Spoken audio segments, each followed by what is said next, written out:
तुका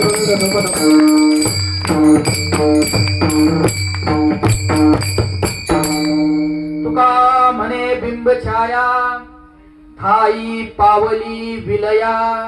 एखाद्या झाडाची जर सावली पडली, कुठं छोटी सावली असेल ना, मग परत मोठी सावली असेल. आता एका छोट्या पानाची सावली छोटीच राहणार ना, परंतु ती दिसते का? नाही दिसत. का दिसत नाही? दुसऱ्या पानाने तिला वेढलेलं असतं. तुका म्हणे बिंब छाया ठाईच पावली विलया. काय झालं? माझा अहंकार गेला, गळून पडला. ज्यावेळेस अहंकार गळून पडतो त्यावेळेस आपण भगवंतामध्ये विलीन होतो. बरोबर? ज्यावेळेस अहंकार जातो, साच मवळ सत्य असत्य याची जाण होते. ज्यावेळेस समजायला लागतं की काय बरं आहे, काय वाईट आहे, त्यावेळेस सतत वेग बुद्धीने ज्यावेळेस आपण विचार करतो त्यावेळेस ही गोष्ट घडती. तुका म्हणे बिंब छाया ठाईच पावली विलया. तुका म्हणे बिंब छाया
सकारात्मक परिवाराचा 31वा वर्धापन दिन ज्यांच्या जीवावर, ज्यांच्या आयुष्याच्या तेगावर आपण साजरा करत आहोत असे परमपूज्य वचन माऊली यांच्याविषयी थोडंसं एक सांगा कसं वाटतं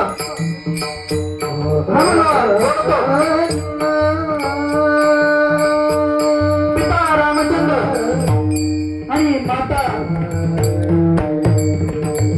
सुजाता सुशीला सॉरी माता सुशीला जे वडील देशभक्त होते त्यांनी एक अपूर्व सुद्धा भोगलेला आहे. अशा देशभक्ताच्या पोटी संत अवतरले. वार बुधवार 22 जून आषाढ वद्य तृतीया सकाळी 6:10 परमपूज्य वचन माऊली हे अवतीर्ण झालेले आहेत. लहानपणापासूनच अगदी बाळाचे पाय पाळण्यात दिसतात. लहानपणापासूनच संत जाना जगी जे देई उदास गेले आशा पास निवारोनी विषय तो त्यांचा झाला नारायण नाव जनधन माता पिता. या विभूतीला साजेस असा माऊलींनी अवतार घेतलेला आहे. आणि माऊलीच्या लहानपणीच्या लीला श्रीकृष्णाच्या गोकुळामध्ये लीला होत होत्या. तशा प्रकारच्या या माऊलीच्या लीला आहेत आणि आपण त्याची बराबरी करू शकत नाही. परंतु निळोबारायची एक गौरव आहे.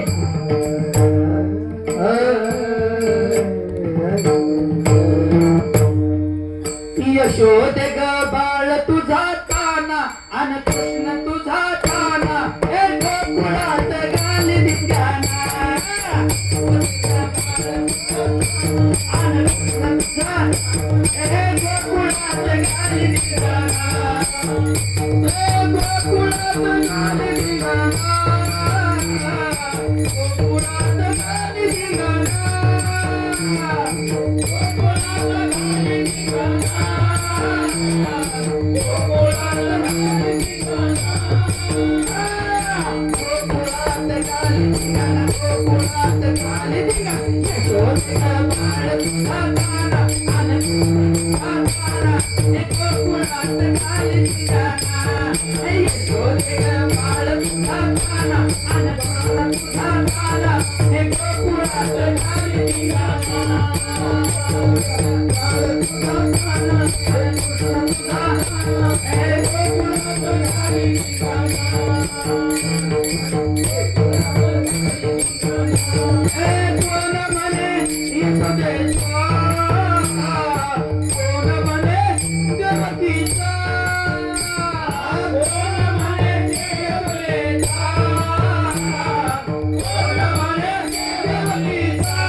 आणि अशा प्रकारे वचन माऊलींचा जन्म झालेला आहे. त्यांच्या बालपणीच्या लीला त्यांच्या माता पित्यांना अगदी हर्षोल्लासाने माता पित्या खूप आनंदित होत आहेत, हर्ष उल्लासित होत आहेत आणि त्यांचं मन संसारात रमत नाहीये आणि त्यांना संसार म्हणजे जग वाटू लागलेले आहे. माऊलीला असं वाटलं की एक सर्व घरदार सर्व संसार सोडून सद्गुरूच्या चरणी लागावं आणि माऊली हनुमान बाबाकडे माऊली गेलेले आहेत आणि हनुमान बाबांनी माऊलीला आशीर्वाद दिलेला आहे, शिष्य म्हणून त्यांचा स्वीकार केलेला आहे आणि माऊलींचं अशा प्रकारे अध्यात्मामध्ये त्या भगवंताच्या पायरीकडे भगवंताच्या मार्गाकडे वाटचाल चालू झालेली आहे आणि काही अवधीतच त्यांचं लग्नाचं वय झालं, परंतु त्यांचं मन संसारात रमत नव्हतं. मग काही दिवसांनी गुरुच्या आज्ञेवरून माऊली लग्न बंधनात अडकले, परंतु त्यांचं मन हे भगवंताकडं गुरुच्या चरणाकडं सतत पळत होतं, मन त्यांचं लागत नव्हतं. मग असं करत करत 20-20 तास ध्यान करणारा म्हणजे मी माझ्या आयुष्यात या 46 वर्षाच्या माझ्या आयुष्यात 20 तास ध्यान करणारा पहिलाच व्यक्ती, पहिलाच संत मी तर माझ्या आयुष्यात पाहत आहे. श्रेयांत कोटी ब्रह्मांड नायक राजाधिराज योगराज परब्रह्म श्री सदानंद गुरु भगवान राजाधिराज योगराज परब्रह्म श्री सदानंद सद्गुरु तपश्चर्या फळाला आली. काही दिवसांनी तपश्चर्या फळाला आली. हृदय एक झाले, जे हृदयीचे ते हृदयी घातले. द्वैत न मागिता केले आमनाईशे अर्जुना. त्या पंक्तीचा प्रत्यय आला आणि माऊलीला आत्मसाक्षात्कार झाला. 4 तास 5 तास नवे 8 तास शरीराच्या बाहेर राहून माऊली स्वतःच्या शरीराकडे पाहताय. हृदय एक झाले, जे हृदयीचे ते हृदयी घातले. वेदना मोहिता केले अवनाईशे अर्जुना. अशा प्रकारे माऊलींची अध्यात्माकडे वाटचाल चालू राहिली.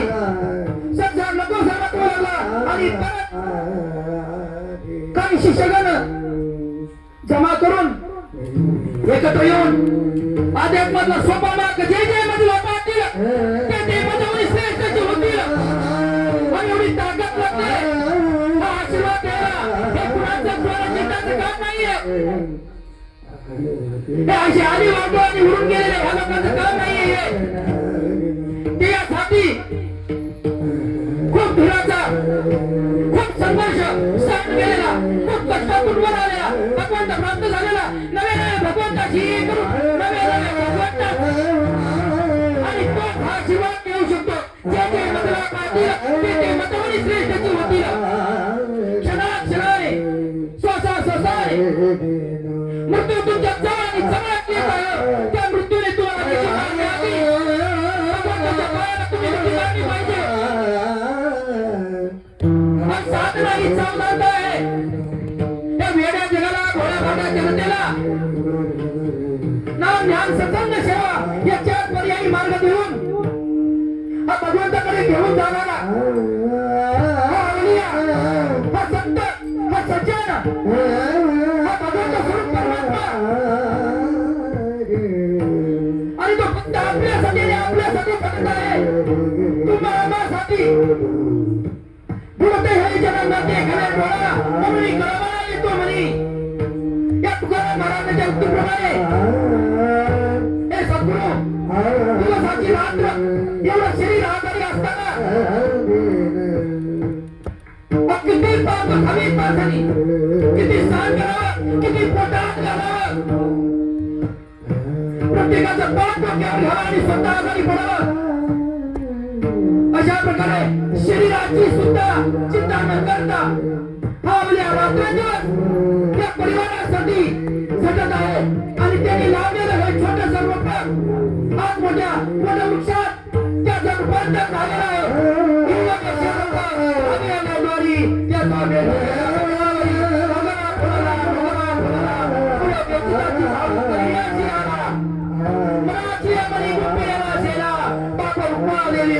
विठ्ठला अर्पिला अशा त्या